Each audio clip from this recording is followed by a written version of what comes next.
बारिश का पानी पेड़ों के पत्तों से टपक रहा था। बरसात के कारण सभी पेड़ पौधे बहुत खुश थे। ऐसे मौसम में कालू कौवे और गोरी कौवी का चाय का ठेला तो कुछ ज्यादा ही चलने लगा था, क्योंकि बारिश के मौसम में सभी पक्षी चाय बहुत शौक से पीते थे।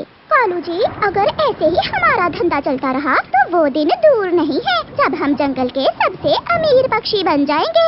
इतना खुश होने की जरूरत नहीं है, महंगाई भी बढ़ रही है। अभी आज ही चील ने दूध के दाम 5 रुपए और बढ़ा दिए हैं। एक तो ये चील कभी मेरे अरमान पूरे नहीं होने देगी। जब भी मैं बचत करती हूँ तो वो दूध के दाम बढ़ा देती है। चलो खैर, मैं भी आज दूध में पानी कुछ ज्यादा डाल देती हूँ। अगर ऐसे दूध में पानी बढ़ाती जाओगी तो कोई हमारी चाय पीने भी नहीं आएगा। तो क्या मैं खालिस दूध पत्ती पिलाऊं पक्षियों को? चिड़िया, दरवाजा खोलो, जल्दी करो।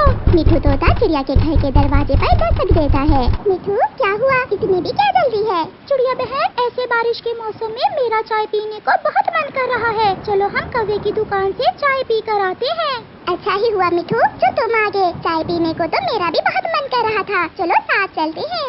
फिर चिड़िया और मिठू तोता कालू कौवे की दुकान से चाय पीने चले जाते हैं। ये लो मिठू और चिड़िया, गरम गरम चाय। गोरी, मेरी चाय में पत्ती ज्यादा डाल देना, थोड़ी कड़क बनाना चाय। पीकर तो देखो, बहुत तेज और स्वादिष्ट है चाय। फिर चिड़िया और मिठू चाय पीना शुरू करते हैं। गोरी, अब तुम्हारी चाय में वो पहले वाला स्वाद नहीं रहा।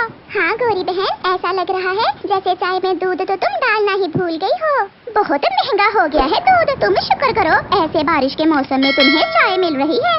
फिर शाम को कालू कौवा चील के फार्म से जब दूध लेने जाता है तो चील कौवे से कहती है, कौवे सुन लो, आज से दूध 20 रुपए किलो में मिलेगा। ऐसे बारिश के मौसम में मेरी गाय ने दूध देना बहुत कम कर दिया है। कुछ तो खौफ करो चील दी, अभी कल ही तो तुमने दूध के दाम बढ़ाए थे। लेना है तो लो, नहीं तो मेरे पास और ग्राहक बहुत हैं। अच्छा दे दो। हाय, मैं मर गई। ये क्या कहा तुमने? आज फिर चील ने दूध के दाम बढ़ा दिए हैं। इसका मतलब आज मुझे 1 लीटर दूध में 2 लीटर पानी मिलाना होगा। ऐसा कहते हुए गोरी कौवी दूध में 2 लीटर पानी मिला देती है। फिर दूसरे दिन जब कबूतर कौवे से चाय पीने आता है तो कौवे की बेस्वाद चाय पीकर वो उनसे कहता है, तुम दोनों पक्षियों को लूट रहे हो। तुम चाय में दूध की जगह पानी मिला रहे हो। ओए गंदी आँखों वाले कबूतर, चल भाग यहाँ से, बड़ा आया। मैं बताऊंगा, मैं सब पक्षियों को बताऊंगा कि अब तुम्हारी चाय बिल्कुल फजूल की चाय है। कोई ना पिए तुम्हारी चाय। कबूतर का ऐसा कहना था कि कालू कौवे को गुस्सा आ जाता है और वो कबूतर की पिटाई शुरू कर देता है। वो कबूतर के 2-4 लगा देता है। तुमने मुझे मारा, मैं देख लूंगा तुम्हें। ऐसे कहते हुए कबूतर वहाँ से चला जाता है। घर जाकर कबूतर अपनी माँ की चाय बनाने वाली केतली साफ करता है। अब मैं बेचूंगा चाय और वो भी पक्षियों को घर घर जाकर। मैं देखता हूँ अब ये काले कौवे कैसे पक्षियों को बेस्वाद चाय बेचते हैं। फिर कबूतर सीधा पहाड़ों की तरफ जाता है और वहाँ उसे चाय के पौधे आसानी से मिल जाते हैं। यही है चाय के पौधे, यही है। मैं यहाँ से कुछ पत्ते तोड़ लेता हूँ। कबूतर चाय के पौधों से कुछ चाय के पत्ते तोड़ लेता है और घर वापस होता है। घर जाकर वो केतली चूल्हे पर चढ़ाता है और चाय बनाकर बेचने के लिए घर से निकलता है। कई दिन हो गए, बरसात हो रही है, मैंने तो एक बार भी चाय नहीं पी। मैं भी आज कौवों की दुकान से चाय पी कर आती हूँ। ऐसा सोचते हुए बुलबुल अपने घर से निकलती है। कालू जी, सुबह से कोई ग्राहक नहीं आया। लगता है उस गंदी आँखों वाले कबूतर के बच्चे ने सबको बता दिया है कि अब हमारी चाय पहले जैसी नहीं रही। देखो देखो, वो सामने बुलबुल आ रही है। बुलबुल भी पहुँच जाती है। गौरी बहन, मैं बरसात में पहली बार आपसे चाय पीने आई हूँ। एक अच्छी सी चाय तो बना दे। कालू, इस मोटो की चाय में तो मैं दूध का 1 कतरा ही डालूंगी। ऐसा कहते हुए गोरी बुलबुल को चाय दे देती है। बुलबुल जैसे ही चाय पीती है तो वो थूक देती है। छी छी, ये कैसी चाय है, ना मीठा ना दूध। पीछे से गुजरता हुआ कबूतर आवाज लगाता है, चाय चाय, गरम गरम चाय। मैं तो अभी जाकर कबूतर से चाय पीती हूँ। कालू, ये क्या किया इस गंदी आँखों वाले कबूतर ने? अगर ये चाय बेचेगा तो हमारी चाय कौन खरीदेगा? अब तो हुआ धंधा चौपट। ज्यादा के लालच में हम थोड़े से भी गए। चाय चाय, गरम गरम चाय। रुको रुको कबूतर, इधर आ जाओ थोड़ा मेरे छाती के नीचे और मुझे 1 कप गरम गरम चाय का दो।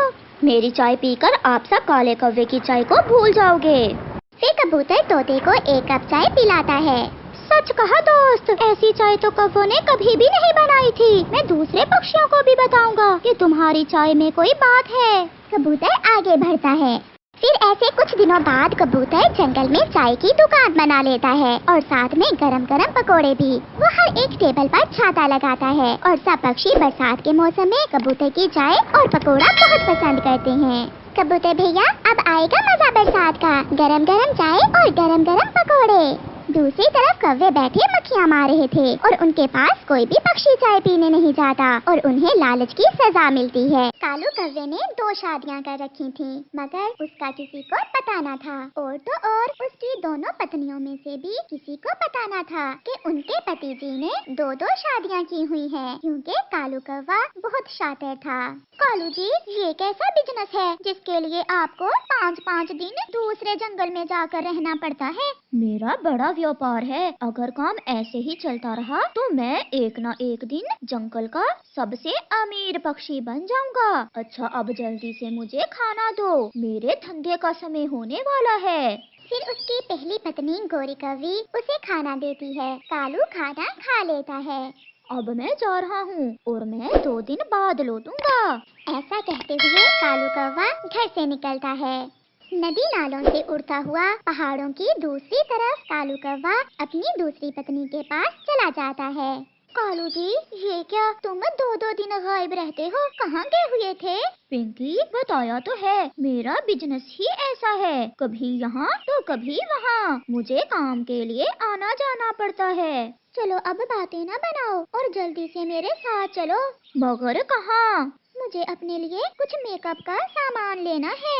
मैं साथ जाकर क्या करूँगा? तुम अकेली ही चली जाओ। तुम कभी भी मेरे साथ घर से बाहर नहीं जाते। मैं पत्नी हूँ तुम्हारी, कोई गैर थोड़ी हूँ। आज तो मैं तुम्हें साथ लेकर ही जाऊंगी।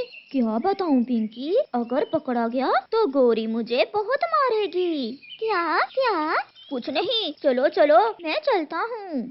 फिर पिंकी कौवी, जो कालू जी की दूसरी पत्नी थी, कालू कौवे को साथ लेकर शॉपिंग करने चली जाती है। वो सीधे जंगल के बाजार में जाते हैं। पिंकी एक दुकान से कुछ चूड़ियाँ देख रही थी और कालू जी पीछे खड़े इधर उधर देख रहे थे कि कहीं कोई उसके जानने वाला न आ जाए। फिर कालू कौवे को अचानक थोड़ी दूर कबूतर नजर आ जाता है, जो उसकी तरफ ही आ रहा था। अरे, ये कमबख्त कहाँ से आ गया? ये तो सीधा जाकर गोरी को बताएगा। फिर क्या था, कालू कौवा जल्दी से वहाँ एक पेड़ के पीछे छुप जाता है। पक्षी, क्या लाल रंग की चूड़ियाँ हैं आपके पास? हो, लाल, हरी, नीली, मेरे पास सब रंग हैं। भाई जी, क्या अपने लिए चूड़ियाँ खरीद रहे हो?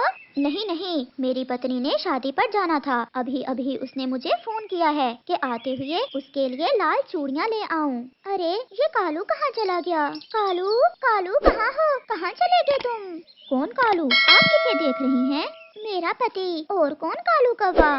कहीं ये कालू कौवा हमारे जंगल वाला ही तो नहीं? मगर ये उसकी पत्नी कैसे हो सकती है? उसकी पत्नी तो गोरी कौवी है। फिर कबूतर चूड़ियाँ लेकर वहाँ से चला जाता है और आहिस्ता से कालू जी भी पेड़ के पीछे से निकलकर आ जाते हैं। कहाँ चले गए थे तुम? मैं कब से तुम्हें आवाजें दे रही थी। कालू कौवा पिंकी के कान के साथ चोंच लगाता है। कल से मेरा पेट खराब है, बार बार वॉशरूम आ रहा है। और कहाँ था? अच्छा चलो, चूड़ियों के पैसे दो, अभी मुझे लिपस्टिक भी लेनी है। वो कबूतर क्या पूछ रहा था? कुछ नहीं, बस वैसे ही चूड़ियों का पूछ रहा था। शुक्र है, बच गया। चलो पिंकी, अब आगे जाते हैं। ऐसे कालू कौवा डरता हुआ अपनी दूसरी पत्नी को शॉपिंग करवा रहा था। चिड़िया बहन, बहुत मुश्किल है पेट पालना भी। मेरा कालू अब दिन रात मेहनत करता है, 5-5 दिन घर से बाहर रहता है बेचारा। अच्छा, दिल तो नहीं मानता, वो ऐसा है नहीं, उसने तो कभी सारी जिंदगी मेहनत नहीं की, अब कैसे इतना मेहनती हो गया? उसने खुद को बदल लिया है, अब मेरा कालू पहले जैसा नहीं रहा। चिड़िया और गोरी कौवी ऐसे बातें कर रही थी कि कालू कौवा भी